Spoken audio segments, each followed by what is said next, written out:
organisé une première discussion publique au Downtown Café. Et donc on en voit certains qui étaient déjà venus, donc on vous remercie de revenir ce soir. Et donc ce soir, on va parler donc de la place des comédiens noirs en France, parce que c'est un débat qui a fait un peu l'actualité, enfin qui a fait les gros titres, et qui a été pas mal dans l'actualité. Et on va voir en fait avec les invités qu'on a ici que c'est une polémique qui revient assez souvent, et on va essayer de se questionner pourquoi c'est une polémique qui revient aussi souvent.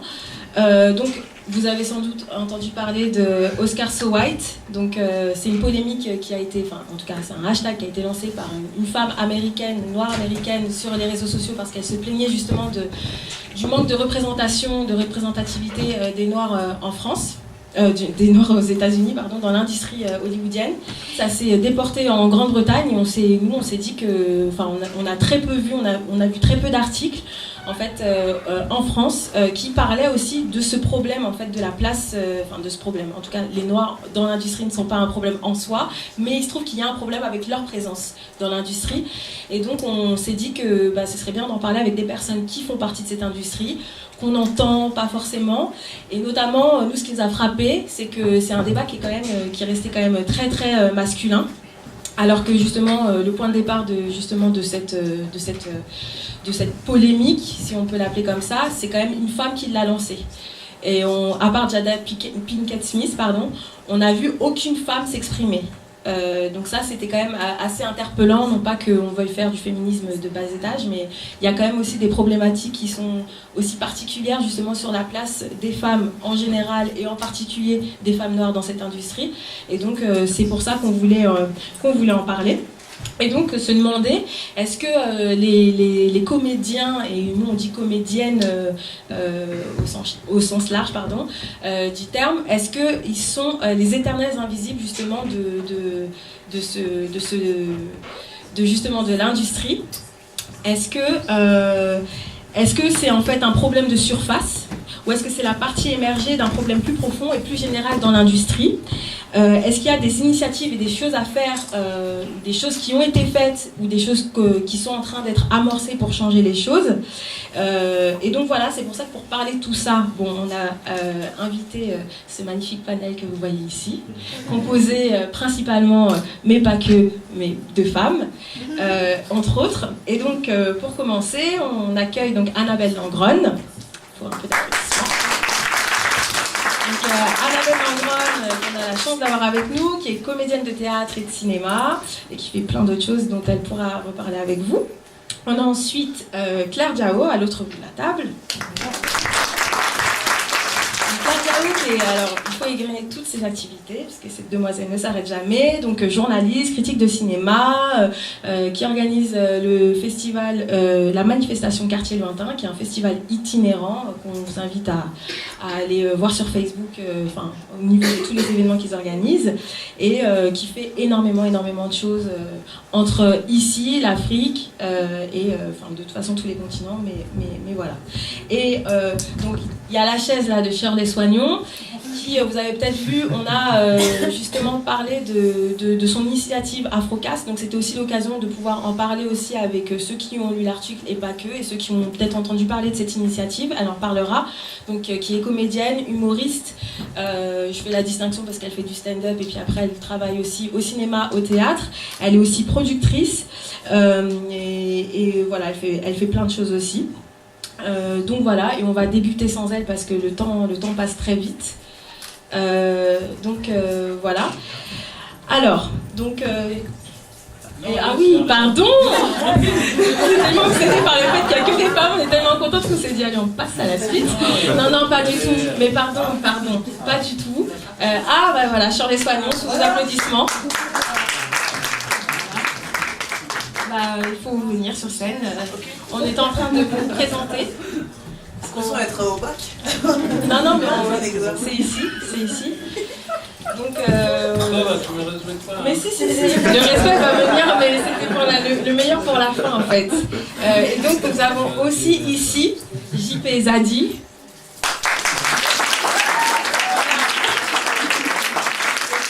Donc JP a dit réalisateur.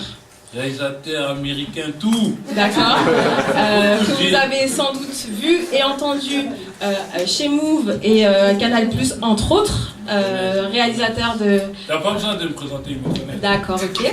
Voilà. Donc on débute tout de suite la conférence et je vais vous passer ce micro et vous en avez un, vous, pour tous les deux. Donc, on va commencer par la question, parce que c'est une question finalement qu'on a très peu, en tout cas nous on l'a très peu vue. La question du ressenti en fait des acteurs même, à la fois acteurs dans cette industrie, puisque les acteurs sont des acteurs de l'industrie du cinéma, mais voilà, leur ressenti à eux par rapport à leur parcours, et aussi le regard éclairé donc, de Claire Diao, qui a l'habitude d'interviewer, de travailler sur ces questions. Donc en fait, est-ce que par rapport, en mobilisant vos expériences, vous pouvez nous dire, nous expliquer, par rapport à cette polémique et en la centrant sur ce qui se passe en France, quel est le problème exactement pour les acteurs et les actrices noires, pour vous? En fait, problème, j'aime pas trop ce mot problème, je pense qu'il y a pas mal de choses intéressantes à faire aujourd'hui, en 2016, pour les acteurs noirs et les actrices noires.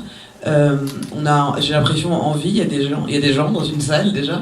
Et je pense qu'en fait, ce qui manque, c'est surtout des scénarios où on pense aux acteurs et actrices noires. Donc des auteurs. J'essaie moi de rencontrer de plus en plus d'auteurs et réalisateurs noirs, parce que pour écrire pour une certaine population, il faut pouvoir imaginer cette population et donc vivre un peu comme cette population. Ça marche pour n'importe quel genre. Et donc il n'y a pas de problème, il n'y a que des solutions, quoi. Bonsoir. Non, juste pour dire que t'as vu, en fait, moi, je suis pas acteur, mais là, il y a même pas 2 jours, en fait, il y a un réalisateur connu dont je vais taire le nom et tout. Et en fait, lui, il a fait 2 films qui ont hyper bien marché, et là, il va faire son 3e film. Et le gars, il a appelé mon agent et tout, il lui a dit, ouais, j'aimerais trop faire des trucs avec JP, tout ça et tout, nanana. Et mon agent a dit, vas-y, ok, bah, c'est quoi le rôle que tu lui proposes? Le mec, le premier rôle qu'il m'a proposé, c'était le rôle d'un rappeur homosexuel. J'ai rien contre les homosexuels, j'ai rien contre les rappeurs, mais c'est le truc qu'il m'a proposé. Mon agent, il a dit, eh, vas-y, c'est mort, JP, il voudra pas le faire, machin, tout ça. Il est revenu à la charge, il a été voir mon agent, il a reproposé un 2e rôle, tu sais c'était quoi? Vendeur de Tour Eiffel.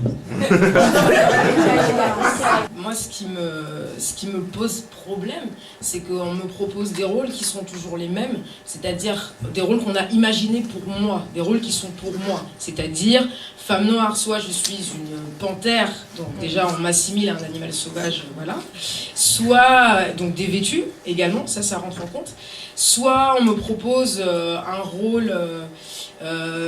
ce qu'on va dire cliché, c'est pas cliché parce qu'en parlant des femmes africaines qui sont habillées en boubou et qui ont un accent africain, ce qui n'existe pas à mon sens, puisqu'on est, voilà, l'accent européen n'existe pas, l'accent africain non plus. Il y a toujours des rôles comme ça, voilà, soit immigré, soit quelqu'un qui est très dans une espèce de cliché de la femme noire, un truc même qui est très colonialiste, soit un rôle qui est là pour mettre en valeur un autre rôle. Voilà, je ne sais pas si je réponds à la question. C'est des rôles qui offrent peu de, à mon sens quand même, pas trop de perspectives pour travailler, parce que c'est quand même un travail, hein, je fais pas ça, c'est pas un hobby hein, quand même, je paye mon loyer avec ça, donc voilà. On est quand même censé savoir jouer plusieurs choses, et pas toujours les mêmes choses. Et donc voilà, moi ça me pose problème parce que c'est des rôles, j'ai l'impression qu'on écrit, on me dit ce rôle-là il est pour toi, voilà. Et donc ça c'est assez problématique d'avoir l'impression qu'on choisit pour moi en fait des personnages qui sont assez binaires finalement. Ouais. Bonsoir à tous. D'abord, je voulais montrer un livre, c'est Les Noirs dans le cinéma français de Régis Dubois, The Book Edition. C'est donc, en gros, vous le commandez en ligne et il est édité parce que vous le commandez. Donc, encore le problème de la visibilité de ces sujets, parce qu'on est aussi, quand on écrit là-dessus, cantonné à des blogs spécialisés, du travail bénévole, etc. Comme l'Afro le site, n'est-ce pas? Là, je l'avais interviewé donc, pour la sortie de son long métrage, Lucien Jean-Baptiste, qui s'appelle Dieu merci. Et effectivement, il avait fait un carton avec Ma Première Étoile en 2009, si je ne me trompe pas, qui avait dépassé le million d'entrées, avec Firmin Richard et beaucoup de comédiens antillais sur donc, une famille antillaise qui allait au sport d'hiver. Parce qu'il avait eu la chance d'avoir un producteur qui... en gros, il avait impressionné son producteur en tant que comédien. Le producteur l'avait approché, lui avait raconté ses vacances enfants en tant que... Voilà, avec sa famille antillaise qui allait au ski. On lui a dit tiens, c'est génial, faisons-en un film. Et puis arrive le deuxième long métrage qui est une grosse étape pour un réalisateur, puisque le premier peut être un succès, mais le deuxième valide un peu si c'était un coup de chance ou si vous êtes doué. Donc lui, il fait 30 degrés couleur, qui tourne donc en Martinique, si je ne me trompe pas.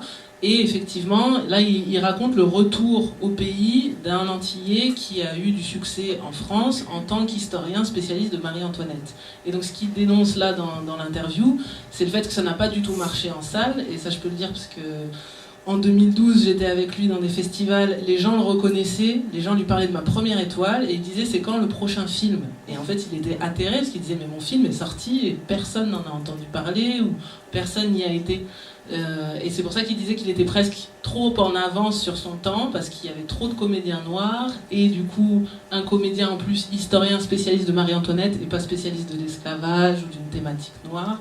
Donc pour lui c'était un peu la raison pour laquelle le film n'a pas marché et qu'il avait un peu dégoûté de faire du cinéma. Après c'est une thématique qui a toujours existé, là tous les rôles dont vous parlez. Je pense notamment à Isaac de Bancolé qui avait été... nominé donc meilleur espoir masculin en 1987 pour son rôle dans Black Micmac et il disait déjà à l'époque, enfin c'est cité dans ce livre, quand on lui envoyait des scénarios, donc dans les années 90, il recevait des scénarios avec des noms de personnages, sauf quand il y avait un personnage noir qui s'appelait Le Noir. Et en fait là ça posait vraiment la question de la personnification et je pense que c'est ce que vous avez abordé. Un autre aspect intéressant que soulevait Lucien Jean-Baptiste, c'était ça, c'est qu'on est face à des scénaristes, des réalisateurs qui essayent de projeter ce qu'ils voient de la vie. Donc quand leur vision des Noirs c'est femme de ménage, nounou ou vigile, c'est ce qu'ils vont reproduire dans leur scénario. Enfin c'est bête mais c'est ça. Et en même temps il m'a beaucoup fait rire quand il m'a dit mais la plus grosse arnaque de l'histoire c'est quand il y a un premier rôle de vigile, on l'offre à Vincent Lindon. Et donc là il parlait de la loi du marché et c'est vrai que j'avais pas fait la connexion et que c'était... intéressant. Lucien Jean-Baptiste et tout, il dit ouais il est dégoûté, les gens sont pas allés voir le film, mais peut-être que c'était nul, tu vois. Après, il y a des gens qui font des films avec des noirs, ça marche, tu vois les films de Thomas, ça marche, Fabrice Eboué, les trucs, Crocodile, Botswana, ça marche. Donc je pense que lui, après, il était un peu vénère parce que ça n'a pas marché, il dit oui, ils viennent pas soutenir. Mais si ton film est bon, les gars, ils vont venir voir, c'est pas une question de couleur, ou de noir ou de blanc, c'est aussi une question de qualité de film. Peut-être que ce film-là était pas bon, tout simplement. Après, moi, pour parler genre des acteurs noirs, tout ça et tout, moi, je suis pas dans le délire de ouais, non, je vais... En fait, je pense que pour qu'il y ait des acteurs noirs qui jouent dans des films, il faut des producteurs noirs, il faut des réalisateurs noirs. Et donc, je trouve que si on attend encore, oui, non, mais j'ai fait un casting, ça s'est mal passé, ils s'en battent les couilles de nous, les gens, et ils sont pas là pour être nos amis. Donc, si tu veux être dans un film, bah, tu produis un film, et puis, ou tu réalises un film, ou tu écris un film. Et je pense que c'est dans cette démarche-là uniquement qu'il y aura des possibilités pour les acteurs noirs, machin. Moi, quand le gars m'a proposé de faire le vendeur de Tour Eiffel et tout, je m'en fous, parce que moi... Tu vois, moi en fait, je m'en fous d'être acteur, tu vois ce que je veux dire, c'est pas ma passion, c'est pas mon truc. Je l'ai fait dans des petits trucs parce que voilà, on m'a dit, vas-y, viens, ça me faisait rire. Mais là, au moment où il m'a proposé le vendeur de Tour Eiffel et l'autre rôle, en fait, à ce moment-là, j'ai pensé à tous les acteurs noirs qui sont sérieux dans leur délire. Et je me suis dit, qu'est-ce qu'ils doivent souffrir en vrai, putain. Moi, ça va être rapide parce que je peux pas répondre pour le cinéma, j'en ai pas fait encore. Donc du coup, mais pour le coup, il y a un truc qui me...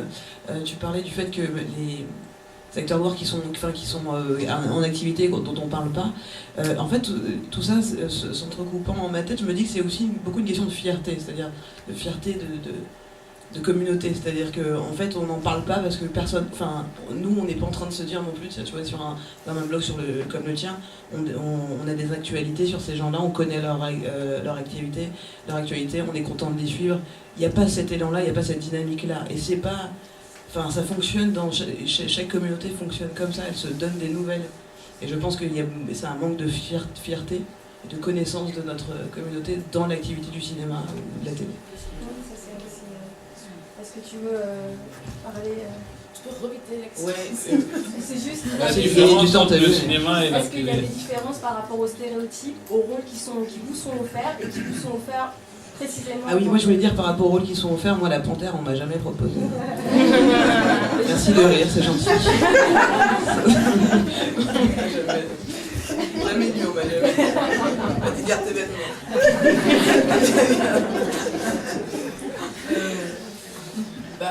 Moi, je parlais pour le cinéma parce que c'est le domaine dans lequel j'ai plus évolué pour l'instant. Il y a des gens qui font des choses intéressantes, qui proposent des rôles intéressants, mais il y a quand même des trucs qui ont la peau dure, il y a quand même toujours à un moment une histoire d'origine qui revient, l'Afrique ancestrale, l'Afrique en détresse, je sais pas comment expliquer ça, il y a toujours des... On le voit. Voilà, bon, il y a quand même toujours des trucs qui reviennent, mais en télé, il y a des séries qui proposent des rôles super intéressants, même plus intéressants que certains rôles au cinéma. Et ça, il faut pouvoir le découvrir, le voir. Et pourquoi ça? Peut-être que, je sais pas, moi je suis pas productrice. Oui, voilà, il y a ça, il y a quand même, il y a quand même beaucoup de choses qui sont en jeu. Voilà.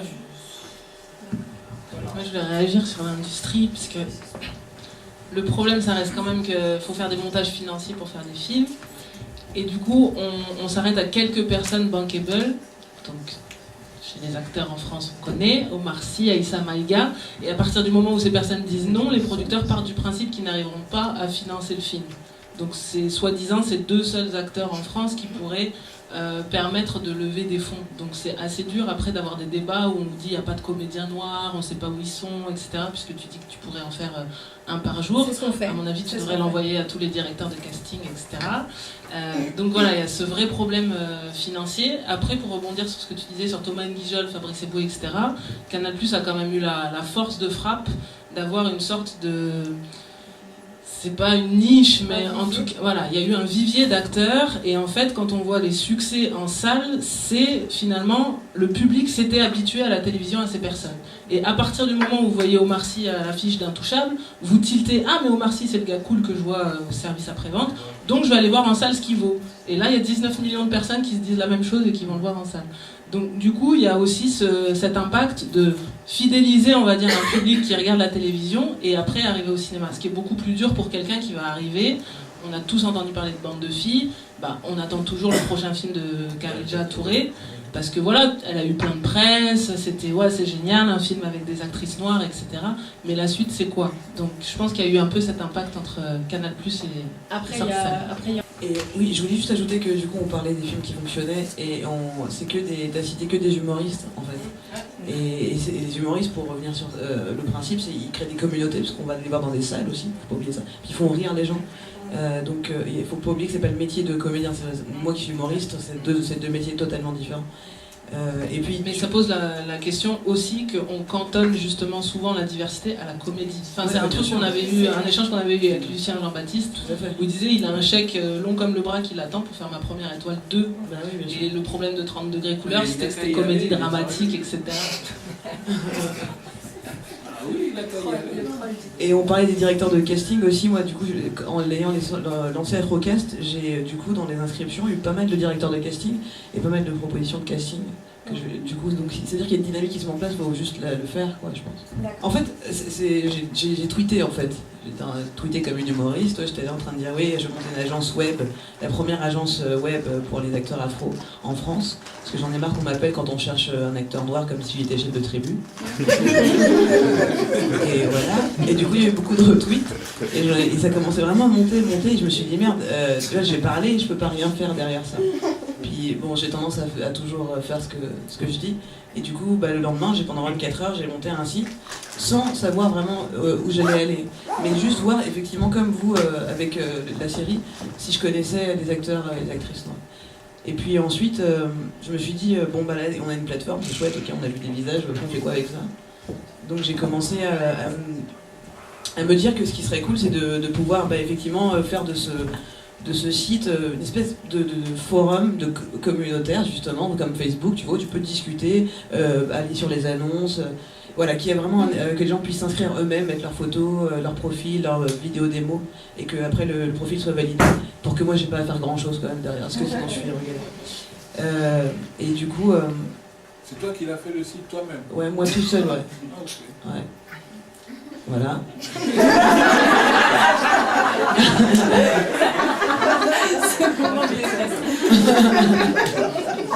J'ai vu dans ses yeux, tu peux pas m'en faire un, s'il te plaît? Non, c'est pas juste quand même, c'est du travail. Oui, mais après, c'est. Voilà, ouais. J'aime bien ça. Enfin, j'ai fait des études de com. Ah, t'as fait des études? Ouais, je fais des études. Mais il faut s'inscrire, tu t'inscris. Tu t'inscris ou pas? Non. Je crois pas que tu te sois inscrit, non. Mais moi, je suis pas acteur. Là, j'ai eu. Non, mais réalisateur, il y a aussi les réalisateurs. Il y a tout, réalisateurs, producteurs. J'ai même des producteurs, des jeunes producteurs qui sont inscrits. Non, il y a plein... En fait, ce que j'aimerais, moi, c'est pouvoir justement réunir plein de potes auteurs, parce que j'ai pas mal de potes auteurs, et puis faire des commissions avec des scénarios, et puis plusieurs petites prods comme ça. Essayer de voir, ne serait-ce qu'un court-métrage, puis et voir avoir une dynamique. Un objectif de peut-être ce mois-ci on fait un court-métrage, le mois d'après on en fait 2, le mois d'après on en fait 3, puis l'année d'après on fait un long-métrage. Enfin, je sais pas, qu'on ait voilà, quelque chose comme ça avec une dynamique, mais en fait, le vrai nerf de la guerre, c'est l'argent, quoi. Donc là, je vois en tout cas qu'il y a 200 inscriptions de comédiens déjà, depuis qu'on l'a ouvert. Je pense qu'il y a une dizaine de prods et genre 5-6 directeurs de casting. Donc voilà, il y a une vraie dynamique qui s'est mise en place, c'est cool. Je sais pas vraiment, encore une fois, où je vais avec ça. J'attends de voir comment ça monte, mais tu vois, on est là aujourd'hui parce que j'ai monté le site aussi, enfin, entre autres, et du coup, j'essaie de voir ce que je peux faire avec tous ces éléments à chaque fois, à chaque jour que je reçois des propositions, avec tous ces noirs, qu'est-ce qu'on va faire avec tous ces blagues. Je répète ce qu'il a dit. Donc j'ai tourné quelques petits rôles dont je ne parle pas forcément parce que c'était un peu catastrophique. Moi, le problème que j'ai eu, c'est qu'on me disait souvent que j'étais trop noire. Donc j'allais à des castings et on me disait vous êtes trop noire, il faut une masking, etc. Enfin bref, donc j'ai eu pas mal d'expériences comme ça. J'ai aussi fait quelques tournages où il n'y avait personne pour me maquiller ni me coiffer. Et je faisais ça toute seule dans mon coin. Donc j'en ai eu un peu marre et j'ai commencé à écrire un peu des scripts, à faire des petits courts-métrages avec mes amis. Et en fait, j'aimerais savoir avec Afrocast comment est-ce que ça marche. Si jamais j'ai un script à proposer par exemple, parce que qu'est-ce que j'en fais en fait, tout simplement. En fait, ouais, l'idée c'est ça, là pour l'instant tout de suite j'ai pas l'idée de comment on va faire les choses, mais ça serait cool de pouvoir effectivement recevoir plein de scripts, et puis comme je disais, faire une commission où on a des lectures. En fait, je pense qu'on est à un stade où il ne faut pas trop se poser de questions ni vouloir cérébraliser les choses dans tous les... il faut essayer de faire le maximum, produire le maximum de contenu, je pense. Vraiment, je pense que là c'est on est sur un système aujourd'hui où on a de la chance, c'est-à-dire qu'on est sur Internet avec du financement participatif, on peut faire appel au public aussi. Là je reviens encore de les Sugar Days, avec les films au Grand Rex. Puis là on voit 2000 personnes qui sont là, présentes pour voir des films, c'est possible. Je pense qu'il y a vraiment de quoi faire. Donc tu vois, là, qu'est-ce que tu en fais concrètement sur Afrocast, là, pour l'instant, ça n'existe pas. Il n'y a pas de truc à proprement parler pour. Mais j'aimerais ouvrir, comme je te disais, très bientôt, cette section-là, que tu puisses soumettre ton dossier. Là, clairement, tu peux l'envoyer au mail qu'il y a, qui est contact, qui est le mail de ma société. Mais... Une société. J'ai aussi des sociétés. Et si c'est un court-métrage, tu peux postuler à Talent en cours. C'est un dispositif qui a été lancé par le CNC au Jamel Comedy Club une fois par mois. Il y a 5 personnes qui montent sur scène, qui pitchent leur scénario en présence de producteurs et de chaînes télé et de financeurs. Et du coup, ça simplifie l'attente très longue de l'envoi habituel dans les sociétés de production où ton projet va rester sur une pile. Là, du coup, tu es en contact direct avec les personnes et ils vont fêter leurs 3 ans le 8 avril, le matin, au Comedy Club. Vous pouvez répéter s'il vous plaît? Talent en cours au Comedy Club, au Jamel Comedy Club. C'est une fois par mois et la prochaine, c'est le 8 avril au matin. Mais il faut s'inscrire pour y participer. D'ailleurs, Maïmouna Doucouré est passée là-bas, elle a pu financer Elle a trouvé son producteur là-bas qui est Zangro, donc un réalisateur aussi dans la vague un peu indépendante à Bordeaux. Elle a fait La Ruche, ça c'est une autre aide au scénario qui est dans le Lot, le festival Jindou Cinéma. Ça aide des 18-30 ans à écrire des scénarios. Du coup, ils participent à 4 festivals en France et ils sont accompagnés dans l'écriture de leurs scénarios. Elle a levé le CNC et France 3, si je ne me trompe pas. Et elle a remporté le Grand Prix du court-métrage à Toronto et à Sundance. Donc c'est quand même une belle victoire. Et c'était son 2e court-métrage. Elle est originaire du 19e arrondissement de Paris. Et voilà. Elle était en... Non, tout ça pour dire que c'est possible et on peut gagner des prix, même si ces prix sont gagnés à l'étranger, je tiens à le préciser. Je voulais juste intervenir au sujet de Lucien Jean-Baptiste pour le second film. J'ai été voir le premier avec des enfants, mais par contre j'ai été très déçue. Le film m'a fait rire, il n'y a pas de souci, mais j'ai trouvé que pour un noir, il y avait trop de clichés justement qui nous dévalorisaient nous, et j'ai pas compris qu'un réalisateur noir fasse un film avec autant de clichés. J'ai vu son second film, mais pas en salle. J'avais refusé de le voir en salle, tout simplement, à cause de ça. Et j'ai trouvé encore qu'il y avait encore trop de clichés. Et que si il voulait que nous, entre guillemets, sa communauté le suive, il fallait qu'il soit le premier à enlever ces clichés. Et donc, voilà, moi, le noir qui dépense son argent au tiercé pendant que sa femme elle travaille et qu'elle sue, voilà, et elle est blanche, ben ça n'allait pas pour moi.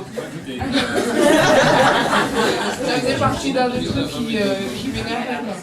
Non, mais aussi, moi je veux le défendre aussi parce que le gars il est pas là. Mais la comédie c'est du cliché. Et je préfère qu'un noir fasse un film de cliché qu'un blanc vienne fasse des clichés sur les noirs. Soit, mais au début on n'attend peut-être pas ça d'un noir comme nous, quoi. Ouais, en fait, mais après c'est de la comédie, c'est un truc, c'est fait pour faire rire les gens, on va pas faire Woody Allen, ouais non, nous la subtilité. Non, d'accord. Il fait son truc. Je comprends bien tout ça, je comprends bien qu'il est. Je comprends bien tout ça et je suis d'accord dans un certain sens.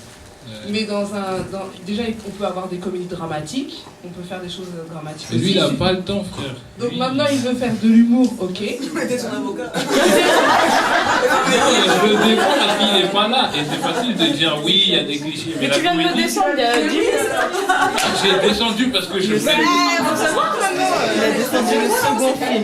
Et j'avais une question, c'est est-ce que, mis à part donc Afrocast et d'autres trucs que vous avez cités, d'autres organisations, est-ce qu'il n'existait pas d'autres organisations fonctionnelles justement pour rencontrer, par exemple si moi en tant que comédienne je veux rencontrer des réalisateurs, réalisatrices, scénaristes, voilà, est-ce qu'il en existe ? Il y a une espèce de nouvelle vague de cinéma qui arrive qui s'appelle le cinéma guérilla. Et ces gens-là, tu les rencontres par exemple dans des soirées comme ça. Tout simplement, c'est pas la peine de faire des castings et de se faire juger pendant une demi-heure, parce que c'est quand même assez violent tout ça. Et moi j'y crois à ce nouveau cinéma qui émerge. Parce que en plus d'être un nouveau mouvement social, parce qu'on parle beaucoup de social en France, mais on ne parle pas vraiment de je ne vais pas dire race, mais là, dans ces cinémas-là, il y a les gens qu'on voit dans la rue, en fait. Voilà. C'est représentatif. Enfin, moi, c'est la première fois que je vois à l'image une histoire qui représente la société française. Voilà. Je voulais savoir comment tu gères les propositions dont tu parlais tout à l'heure, celles qui sont dérangeantes en tant que toi, femme noire. Moi, par exemple, je suis comédienne aussi, et depuis quelques temps, je suis dans une lutte intérieure et individuelle, dans le sens où je commence un peu à refuser tout ça avec mon agent et tout. Donc résultat, j'ai passé un casting en 2016. Bon, c'est pas grave, je crois à ma lutte personnelle. Mais du coup, toi, comment tu réagis quand tu reçois ce genre de... Est-ce que tu vois, tu ravales ta fierté et tu y vas, chose que moi je ne peux plus faire. Est-ce que tu acceptes quand même pour travailler Déjà, moi j'ai vachement discuté avec mon agent, je réponds rapidement à ta question. Non, moi j'ai vachement discuté avec mon agent. Je lui ai dit voilà, il y a un moment, tu es mon agent, c'est comme si tu étais mon avocat, donc tu défends mon cas. Moi, sans rentrer dans trop de considérations finalement, moi ça, donc les rôles que j'appelle Banania, c'est mon appellation, c'est mon truc, mais voilà, je ne veux pas. Voilà. Donc il y a encore des trucs à clarifier parce que je lui ai dit en fait je suis là à l'époque j'étais la seule comédienne noire de son agence. Je lui ai dit je ne mérite pas d'avoir des privilèges, mais une considération parce que j'ai une spécificité qui fait que je ne veux pas faire des rôles où par exemple pour jouer le rôle d'une prof de français on me demande de venir avec un maillot de bain. Et je demande, mais est-ce qu'il y a une scène où elle est dans la mer, où elle fait un truc et tout? Non, c'est juste parce qu'on veut qu'elle soit bonne, on veut vérifier que le truc est bien, quoi. Et là, c'est tendu, quoi. Là, c'est tendu. Non, mais c'est bizarre.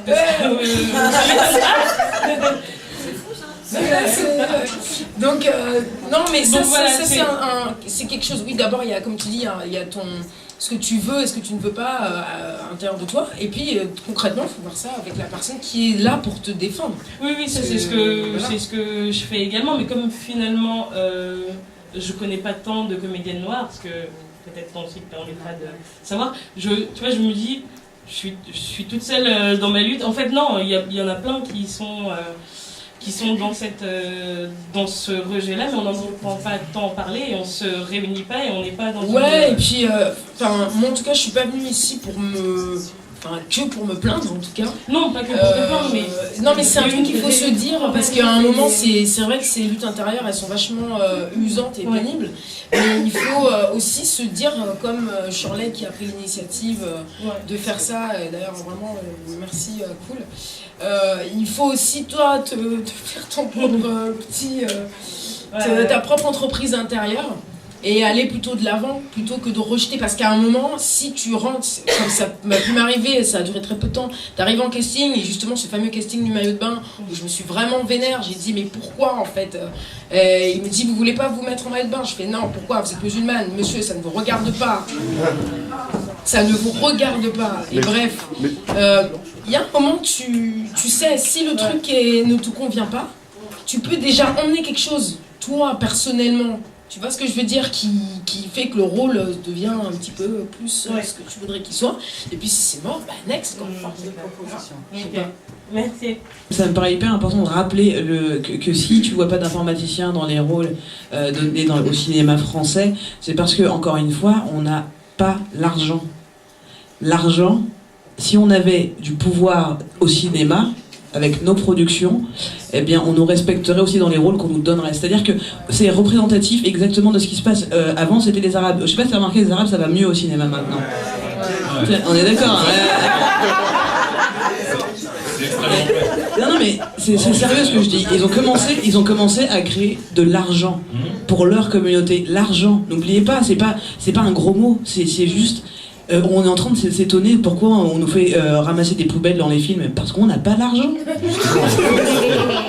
Et c'est à nous de l'insuffler. Une fois qu'on aura insufflé cette envie et cette dynamique, ils vont dans leur propre film nous proposer des rôles plus intéressants, parce qu'ils vont se rendre compte qu'on est capable de faire autre chose que ce qu'ils avaient imaginé pour nous.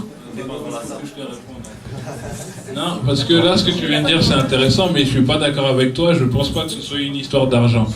Non, parce qu'aujourd'hui, on est en 2016, la famille. En 2016, il y a des caméras numériques, il y a des stations de montage partout, il y a des acteurs qui veulent tourner partout. Tu veux faire un film, tu prends ton 5D, tu vas, tu tournes ton film, après tu l'envoies dans des festivals, et les gens ils disent ouais, non, guérilla, je sais pas quoi. C'est pas guérilla, c'est des gars, ils prennent leur caméra, ils font des films. Si tu veux avoir un rôle, prends ta caméra, fais ton film. Et après, il y a un truc que je veux dire depuis le début, mais je l'ai pas dit parce que je la regarde, Annabelle, comme ça, je dirais. Non, pas Annabelle, Dolores. En fait, le truc aussi qui est relou, c'est que moi, j'ai eu la chance d'être bien éduqué par mes parents, franchement. Mes parents, ils m'ont toujours dit, JP, on est 10 frères et sœurs, ils nous ont toujours dit, vous êtes des Français, mais vous êtes des Noirs.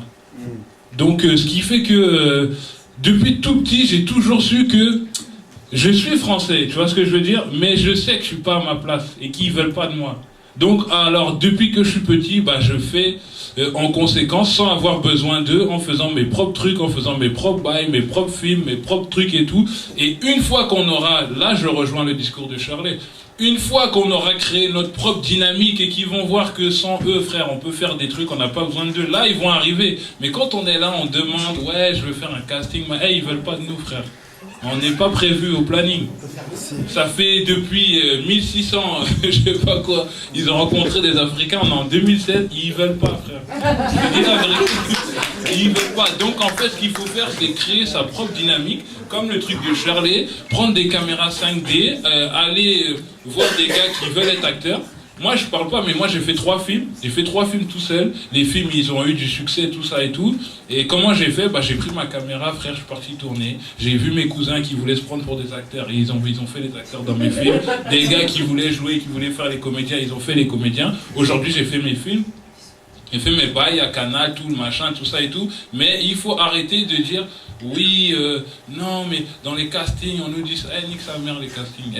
Annabelle, si tu veux faire des trucs, tu prends ta caméra, tu tournes. Toi, tu veux faire des trucs, tu prends ta caméra. Moi, je suis pas un réalisateur. Hein. Et dans ma vie, j'ai jamais voulu être réalisateur ou tourner des films ou quoi que ce soit. C'est arrivé parce que c'est arrivé un moment, bon, tout le monde autour de moi commence à aller en prison, tout ça. J'ai dit, bon, moi, il faut que je fasse un truc. Qu'est-ce que je fais? Bah, vas-y. J'ai pris ma caméra, j'ai commencé à tourner mes films. Les gens, ils sont venus, ils ont pété les plombs. Ouais, t'as vu, bien. Si tu veux faire des trucs, fais-les toi-même. Eux, ils sont pas là pour toi, c'est pas tes amis. C'est pas tes amis, frère. Attention à pas dire, ouais, ils veulent pas de nous, ils s'en battent. Je pense que le côté misérabilisme, il faut le laisser tomber, ça. Non, attends, excuse-moi. Attends, je termine. J'ai grandi comme toi avec un père qui m'a dit, bon, effectivement, en étant noir en France, tu vas galérer plus, donc il va falloir que tu te battes plus que les autres pour réussir. Autant que quelqu'un qui a un blanc qui va y arriver plus facilement. Bon, tu vois, ces idées-là, je les ai déjà eues dans ma tête, certes. Mais pour autant... je pense que c'est pas parce qu'on est pour quelque chose qu'on est contre quelque chose, d'accord? Et ça, c'est vraiment hyper important de... Ah ouais. Hein? Ouais. Ok. Et non, ce que je veux dire par là, c'est que là, j'entends qu'il y a des super dynamiques, tu fais des films, t'écris des trucs, tu voulais monter un collectif, et j'ai monté Afrocast. Arrêtez de faire les trucs dans... Venez, on fait tous ensemble, on se réunit, on est ensemble. Moi, j'ai aucun ego, j'ai absolument aucun ego à devenir une star, parce qu'aujourd'hui, en 2016, on est dans un élan super bon en France pour la communauté afro, où je me dis, bah, j'ai une autre place à prendre qu'être comédienne. J'avais envie d'être comédienne à la base, puis je me dis, bah, en fait, là, je deviens plus prod et prod exé. Je travaille avec AfroStream, qui a envie de produire, qui a envie de mettre de l'argent et qui est en train de mettre de l'argent. Je suis en train de vraiment écrire là-dessus pour monter un premier scénario de série, parce qu'il faut pas prendre un 5D. C'est un vrai métier d'être réalisateur. Et il y a des vrais réalisateurs qui ont fait des écoles. Il faut donner la possibilité aux mecs qui ont fait des écoles, qui ont mis de l'argent dedans, de pouvoir vraiment appliquer les choses. Et après, effectivement, il y a des génies, des mecs qui n'ont jamais fait d'études et puis qui sont réels, mais c'est rare. Donc il faut pas tout mélanger. Alors, c'était... Là, je vais partir sur des applaudissements.